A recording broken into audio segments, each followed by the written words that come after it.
Hello guys. पिछले lecture में हमने पढ़ा था electric field due to a uniformly charged semi circular ring. आज हम पढ़ने जा रहे हैं electric field due to a circular arc. ये एक जनरल डेरिवेशन की तरह है। इसकी हेल्प से हम लोग कंप्लीट रिंग के कारण भी, हाफ रिंग के कारण भी, इवन क्वार्टर रिंग के कारण भी इलेक्ट्रिक फील्ड की कैलकुलेशन कर सकते हैं। तो हेडिंग लगाइए, electric field due to a circular arc.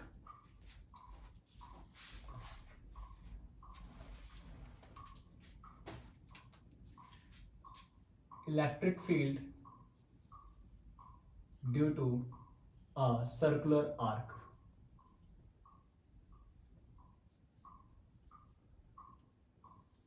हम लोग आर्क के कारण इलेक्ट्रिक फील्ड की कैलकुलेशन इसके सेंटर पे करेंगे।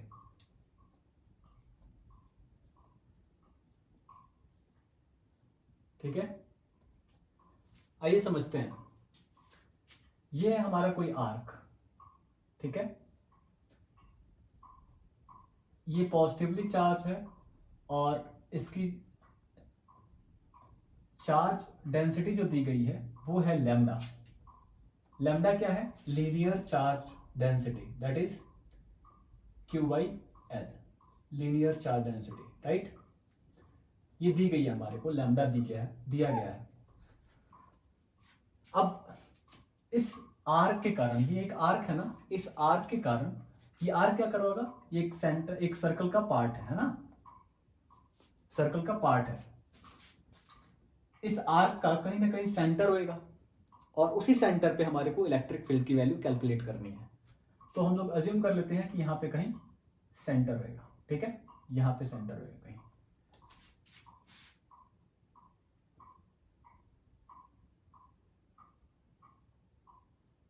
ठीक है, ये हमारा सेंटर है, यहां पे कहीं सेंटर है। ठीक है,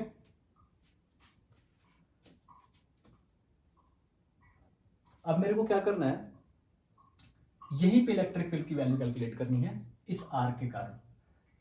सबसे पहले ये अज्यूम कर लेते हैं कि ये जो एंगल दिया गया है ये एंगल है थीटा। इस एंगल की जो वैल्यू है वो है थीटा, हमने अज्यूम कर लिया। अब इस एंगल का हम एक एंगल बाइसेक्टर बनाते हैं जो कि इस एंगल को बराबर बराबर दो भागों में बांटेगा, है ना। तो हम लोग एक एंगल बाइसेक्टर बनाते हैं। ये हमारा एंगल बाइसेक्टर। ठीक है, जो इस एंगल को बराबर बराबर भागों में बांट देगा। तो मेरे पास क्या आएगा? ये एंगल की जो वैल्यू है वो हो जाएगी थीटा बाई 2 और इस एंगल की वैल्यू हो जाएगी थीटा बाई 2। दोनों एंगल की वैल्यू थीटा बाई 2 हो जाएगी।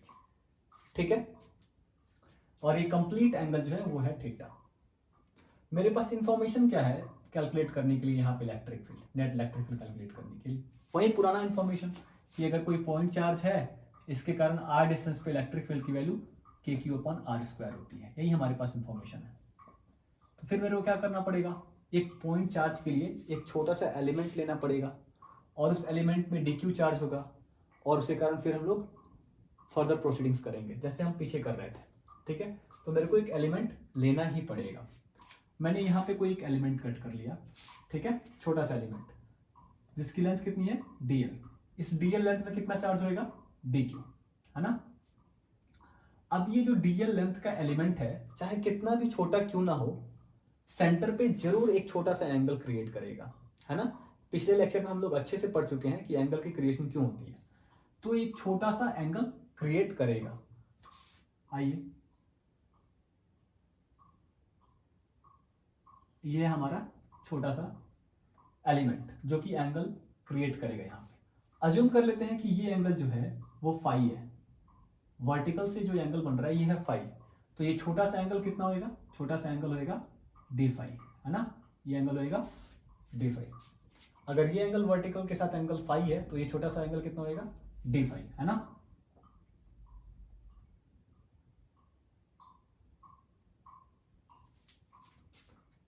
अब इन्हीं की हेल्प से हमारे को कैलकुलेशन करनी है। एक बात समझने की कोशिश करो, अगर यहाँ पे एक एलिमेंट हमारे को मिला है तो इससे कॉरस्पॉन्डिंग यहाँ पे भी सिमेट्री के कारण एलिमेंट मिलेगा, है ना। यहाँ पे भी एक छोटा सा एलिमेंट मिलेगा। मैं यहाँ पे प्रॉपर ड्रॉ नहीं कर रहा हूँ क्योंकि बहुत डेंस हो जाएंगी चीज़ें तो शायद दिखेंगे नहीं। ठीक है। तो यहाँ पे भी एक छोटा सा एलिमेंट हमारे को डीएल मिलेगा और यहाँ पे डीक्यू चार्ज होएगा, ठीक है। ये भी सेंटर पे एंगल डी फाई क्रिएट करेगा और ये वाला एंगल भी फाई होगा क्योंकि सिमेट्रिकल है ना, इसलिए ये फाई वाला एंगल भी सेम होगा और डी फाई भी सेम होगा। क्लियर? ओके।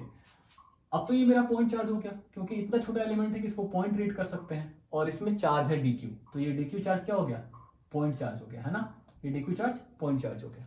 इस पॉइंट चार्ज के कारण यहाँ पे ये तो डिस्टेंस आर है ना, ये रेडियस है, ये रेडियस है। आर्क पे हर जगह ये वाली जो लेंथ होती है सेंटर से वो रेडियस होती है हर जगह। तो अब इस पॉइंट चार्ज के कारण ये पॉइंट चार्ज बन गया है। इस पॉइंट चार्ज के कारण यहाँ पे इलेक्ट्रिक फील्ड की वैल्यू कैसी होगी चेक करने के लिए एक टेस्ट चार्ज रखेंगे। टेस्ट चार्ज के कारण इलेक्ट्रिक फील्ड की वैल्यू इधर की तरफ आएगी। यहाँ पे इस डीएल के कारण इलेक्ट्रिक फील्ड आएगी किधर की तरफ? इधर की तरफ, है ना। ये हमारी टेस्ट चार्ज रखा तो हमारे को पता चला इलेक्ट्रिक फील्ड इधर की तरफ आएगी। छोटा सा चार्ज है डीक्यू, इसके कारण इलेक्ट्रिक फील्ड छोटी सी आएगी डीई, ठीक है। सेम यहाँ पे भी जो एलिमेंट होगा उसके कारण इलेक्ट्रिक फील्ड हमारे को इधर की तरफ मिलेगी, दैट इज डीई, ठीक है। अब चूंकि ये एंगल फाई है तो ये एंगल भी फाई होगा। अगर यहां पे वाला एंगल फाई था तो ये एंगल भी फाई होगा। क्लियर? अब ये जो डी हमारे को मिला है ना तो एक्स एक्सिस पे है ना ही वाई एक्सिस पे है, तो कैलकुलेशन को आसान करने के लिए हम इसको ब्रेक कर देंगे एक्स एंड वाई कंपोनेंट्स में, राइट। तो चलिए एक्स एंड वाई कंपोनेंट ले लेते हैं। ये हमारा ऑलरेडी वाई कंपोनेंट है ना, और ये हमारा हो गया एक्स कंपोनेंट, ठीक है। डी का इधर की तरफ कंपोनेंट क्या होगा? डीई कॉस फाई, है ना। इधर क्या होगा डी का कंपोनेंट? डीई साइन फाई, ठीक है। इधर डी का एक कंपोनेंट इधर की तरफ और दूसरा कंपोनेंट इधर की तरफ, तो इधर क्या आएगा? डीई साइन फाई, है ना, और इधर क्या आएगा? प्लस डीई कॉस फाई, ठीक है। दो एलिमेंट्स हैं तो ऐड करते चले जाएंगे, और भी एलिमेंट्स होंगे बहुत सारे, और भी एलिमेंट्स होंगे ऐड होते चले जाएंगे। हमने दो ही लिया है, बहुत सारे एलिमेंट्स ले सकते हैं हम लोग, यहां से लेकर यहां तक में बहुत सारे इनफाइनाइट एलिमेंट्स हम लोग ले सकते हैं और सबके कारण इलेक्ट्रिक फील्ड को ऐड करते जाना पड़ेगा क्योंकि ये दोनों तो अपोजिट हैं एक दूसरे के, तो ये दोनों कट आउट हो जाएंगे, राइट ना। हमारे को इन्हीं का एडिशन करना पड़ेगा यहां से लेकर यहां तक, ठीक है। हमारे को नेट इलेक्ट्रिक फील्ड मिल जाएगी, ठीक है। आइए फिर कैलकुलेशन करने की कोशिश करते हैं। क्या करना पड़ेगा हमारे को अगर इलेक्ट्रिक फील्ड कैलकुलेट करनी है तो डी कॉस फाई का इंटीग्रेशन करना पड़ेगा। इंटीग्रेशन डीई कॉस फाई, अगर हम लोग इसका इंटीग्रेशन करते हैं तो हमारे को नेट इलेक्ट्रिक फील्ड इसके कारण मिल जाएगी, ठीक है। तो सबसे पहले जान लेते हैं डीई की वैल्यू कितनी है। तो डीई की वैल्यू कितनी होगी? K d q upon r square, है ना। डी क्यू, इस डी क्यू के कारण यहाँ पे electric field k d q upon r square, ये आर रेडियस, ठीक है। अब मेरे को डी क्यू की वैल्यू चाहिए क्योंकि डी क्यू तो पता नहीं है, इस पर लैम्डा दे रखा है हमारे को चार्ज डेंसिटी, तो मैंने पिछले लेक्चर में बता रखा है डी क्यू की वैल्यू कैसे कैलकुलेट करते हैं। एक बार फिर से बता देता हूँ। जो चार्ज पर यूनिट लेंथ दिया गया दैट इज लैम्डा। लैम्डा क्या है? Charge per unit length, Q by L, मतलब एल लेंथ में क्यू चार्ज है, ठीक है। तो मेरे को तो डीएल लेंथ में चाहिए ना, डीएल लेंथ की बात करनी है, तो डीएल लेंथ में कितनी चार्ज होगी? D Q.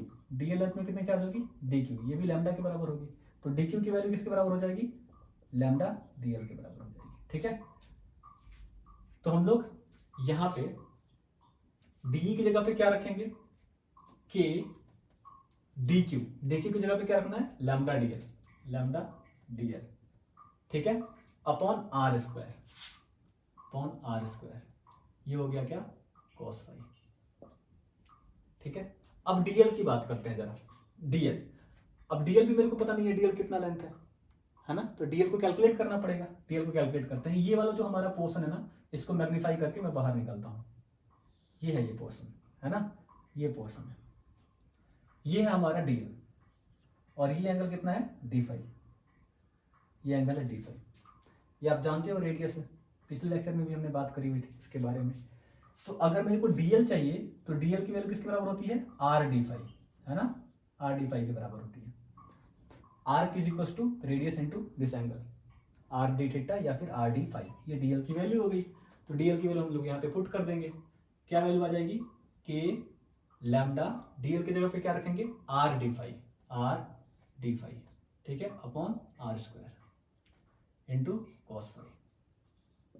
ये हो गया हमारा, सारी वैल्यूज हमारे को ऑलमोस्ट मिल चुकी हैं। फाई तो वेरिएबल है ना, फाई कहीं भी हो सकता है, कहीं भी हो सकता है, ठीक है। आइए इसमें से जो जो कांस्टेंट टर्म्स है उनको बाहर खींच लेते हैं, ठीक है। क्या क्या चीजें कांस्टेंट है, ये के कांस्टेंट है क्या, हाँ के कांस्टेंट है, बाहर खींच लिया। लैम्डा दे रखा है, क्यू बाई आर ये कांस्टेंट है, चार्ज पर यूनिट लेंथ है बाहर। रेडियस ये आर से ये आर कैंसिल आउट हो गया है ना, तो नीचे क्या बच गया, सिर्फ आर है। और आगे करते हैं फिर, अब हमारे को क्या बचा यहाँ पे, कॉस फाई डी फाई, ये हमारे पास बच गया। इसी का इंटीग्रेशन करना है। इंटीग्रेशन कहां से कहां तक करें, फाई हमारे पास मिल चुका है ना, कॉस फाई डी फाई, तो हमारे को फाई के रिस्पेक्ट में इंटीग्रेशन करना पड़ेगा। तो कहां से कहां तक फाई चेंज हो सकता है, फाई हो सकता है यहां से लेकर यहां तक, है ना। फाई की वैल्यू यहां से लेकर यहां तक हो सकती है, कोई दिक्कत नहीं है। तो फाई की वैल्यू हम लोग को क्या रखना पड़ेगा, थीटा बाई 2 से माइनस थीटा बाई 2 से थीटा बाई 2 तक, ठीक है। यहां से लेकर ये थीटा बाई 2 है, ये भी थीटा बाई 2 है ना, दोनों थीटा बाई 2 है। तो थीटा बाई, ये जो हमारा एंगल है ये थीटा बाई 2 दे रखा है, ये एंगल थीटा बाई 2 दे रखा है ना। हमने एंगल बाइसेक्टर से लिया हुआ एंगल, तो हमारी जो लिमिट आएगी वो कहां से कहां आएगी, ये अगर ये एंगल जो है हमारा थीटा बाई 2 और ये भी एंगल थीटा बाई 2, तो ये मेरे को जाना है यहां से यहां, यहां से यहां जाना है। तो हम लोग तो अपोजिट चल रहे हैं ना, इस एंगल के अपोजिट चल रहे हैं, तो हमारा क्या लिखना पड़ेगा, माइनस थीटा बाई 2, और ये तो इधर की तरफ ही चल रहे हैं, तो थीटा बाई 2। तो हम लोग क्या लिखेंगे, माइनस थीटा बाई 2 से माइनस थीटा बाई 2 से थीटा बाई 2, ठीक है। आइए के लैम्डा अपॉन आर, अब कॉस फाई की इंटीग्रेशन क्या हो जाएगी, साइन फाई, है ना, साइन फाई, कहां से कहां तक, माइनस थीटा बाई 2 से थीटा बाई 2, ठीक है। तो k lambda upon r, upper limit रखेंगे तो क्या हो जाएगा, sine theta by 2, minus lower limit रखना है ना, तो कितना हो जाएगा, साइन माइनस थीटा बाई 2, है ना। अब हम लोग जानते हैं साइन माइनस थीटा किसके बराबर होता है, माइनस साइन थीटा, है ना। साइन माइनस थीटा किसके बराबर होता है, माइनस साइन थीटा के बराबर होता है ना। तो हम लोग क्या लिख सकते हैं, कि लैम्डा अपॉन आर, यहां पे क्या हो जाएगा, साइन थीटा बाई 2, ये माइनस और ये माइनस प्लस, है ना, ये वाले से ये माइनस साइन थीटा लिखा हुआ है, minus minus plus sign theta by 2, दोनों मिलके हमारे को क्या मिल जा रहा है, कि लैम्डा अपॉन आर, ये हो जाएगा क्या, 2 साइन थीटा बाई 2, ये हमारे को नेट इलेक्ट्रिक फील्ड की वैल्यू मिल जाएगी। मैं इसको यहां पे लिख देता हूं, ठीक है। क्या वैल्यू आई है, k lambda upon r, e net की जो वैल्यू आएगी वो आएगी k lambda upon r into 2 sine theta by 2 into 2 sine theta by 2। आप लोग वहां से देख सकते हो, ये वाला स्टेप मैंने फिर से लिख दिया है, ये sign theta by 2 sine theta by 2 add हो जाएगा, तो कितना हो जाएगा, 2 साइन थीटा बाई 2। तो वैल्यू क्या आ जाएगी हमारे पास, ई नेट की जो वैल्यू आएगी वो हो जाएगी 2 k lambda upon r sine theta by 2। ये हमारे को नेट इलेक्ट्रिक फील्ड की वैल्यू मिल गई आर के कारण, है ना, ये आर के कारण हमारे को वैल्यू मिल चुकी है, ठीक है। अब इससे हम लोग हर एक केस को डिराइव कर सकते हैं, जिस भी केस को चाहे हम लोग डिराइव कर सकते हैं, ठीक है। आइए डिराइव करके जरा देखते हैं। अच्छा, इसकी नेट इलेक्ट्रिक फील्ड डायरेक्शन किधर की तरफ होगी, नीचे की तरफ, माइनस जे में होगी, है ना, माइनस जे में। आप लिखना चाहो तो लिख सकते हो माइनस जे, वरना आप समझदार हो, अगर इसको किसी एंगल पे ऐसे रखा जाए तो किधर होएगा, अगर ऐसे रख दो तो किधर होएगा, तो चेंज कर सकता है। इस केस के लिए पर्टिकुलर माइनस जे की तरफ आ रखी है ना। अब देखिए आगे बढ़ते हैं। अगर मेरे को सेमी सर्कुलर रिंग के लिए चाहिए, जैसे ये था हमारा, पिछले क्लास में हमने डेरिवेशन करा था, अगर सेमी सर्कुलर रिंग है तो यहाँ पे एंगल कितना फॉर्म हो रहा था, यहाँ पे एंगल जो होगा 180 डिग्री का एंगल होगा। ये जो थीटा बाई 2 है ये थीटा बाई टू ये वाला एंगल है ना, और कंप्लीट थीटा क्या है, ये पूरा एंगल है। तो ये पूरा एंगल यहाँ पे कितना डिग्री होगा, 180 डिग्री का। थीटा है 180 डिग्री का, है ना। तो हम लोग हाफ रिंग के केस में यहाँ पे लिख देता हूँ मैं, वेरीफाई करने जा रहे हैं। हाफ रिंग के केस में थीटा की वैल्यू कितनी हो जाएगी, 180 डिग्री। ठीक है, जब थीटा की वैल्यू 180 डिग्री यहाँ पे हम लोग डालेंगे तो ई की वैल्यू कितनी आएगी हमारे पास, 2k लैम्डा अपॉन आर। यहाँ पे साइन थीटा बाई 2, यानी कि साइन थीटा की जगह पे कितना रखना पड़ा, पाई, है ना। तो यहाँ पे देंगे क्या, साइन पाई बाई 2, है ना। Sine pi by 2, sine 90, sine 90 की वैल्यू 1, है ना। तो ई की वैल्यू कितनी हो जाएगी, 2k लैम्डा अपॉन आर। ये हमने पिछली क्लास में डिराइव भी करा था, सेम वैल्यू आती है। हमारे को कंप्लीट रिंग के लिए चाहिए, है ना, कंप्लीट रिंग। कंप्लीट रिंग के लिए थीटा की वैल्यू कितनी होगी, थीटा की वैल्यू होगी 360 डिग्री, है ना, यानी कि 2 पाई, है ना।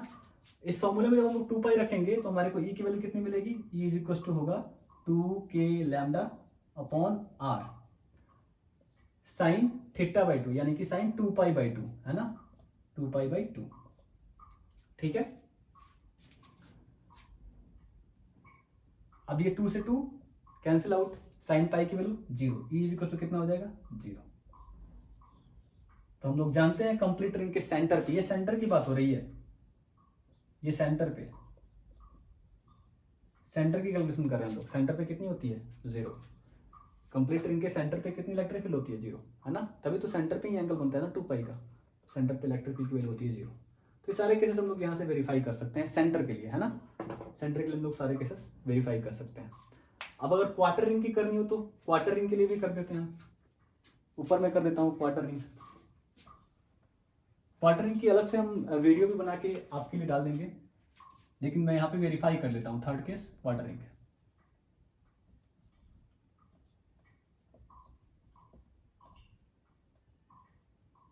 ठीक है, क्वार्टर रिंग कितना होएगा, ये वाला पोर्शन, है ना, ये हमारा। थीटा कितना होएगा क्वार्टर रिंग के लिए, थीटा होएगा पाई बाई 2, दैट इज 90 डिग्री, है ना। ये 90 डिग्री का एंगल है। यहाँ पे पाई बाई 2 रखेंगे तो क्या वैल्यू आ जाएगी, ई की वैल्यू आ जाएगी 2k lambda upon r into sine, यहाँ पे है थीटा बाई 2, थीटा की जगह क्या है पाई, तो पाई बाई 2 और ये 2 कितना हो जाएगा, पाई बाई 4। पाई बाई 4 की वैल्यू कितनी होती है, 1/√2, 45 डिग्री, 1/√2। तो ई की वैल्यू कितनी आ जाएगी, ये 1/√2 है, √2 से √2 कैंसिल हो जाएगा, तो क्या आ जाएगा, k लैम्डा अपॉन आर तो है ही, और यहाँ पे है 2 और यहाँ पे है 1/√2, है ना। ये √2 से ये √2 हो जाएगा कट के, ठीक है ना। तो ई की वैल्यू हमारे पास कितनी आ जाएगी, ई की वैल्यू आ जाएगी कितनी, √2k लैम्डा अपॉन आर। ये हमारी इलेक्ट्रिक फील्ड की वैल्यू हो जाएगी। ठीक है, सारे केसेस हम लोग यहाँ से वेरीफाई कर सकते हैं। ये सेंटर पे, है ना, ये हमारा सर्कुलर आर्क, जो कि एक तरह से जनरल डेरिवेशन है रिंग के हर एक केसेस के लिए, उसके सेंटर पे, है ना। तो हम लोग इससे डिराइव कर सकते हैं हर एक केस को। तो ये था आज का हमारा लेक्चर। नेक्स्ट लेक्चर में मिलते हैं हम लोग इसकी डेरिवेशन के साथ, कंप्लीट डेरिवेशन के साथ। ठीक है, उसके बाद हम लोग डाइपोल की तरफ बढ़ेंगे और आगे लेक्चर को बढ़ाते चले जाएंगे। ठीक है, थैंक यू वेरी मच।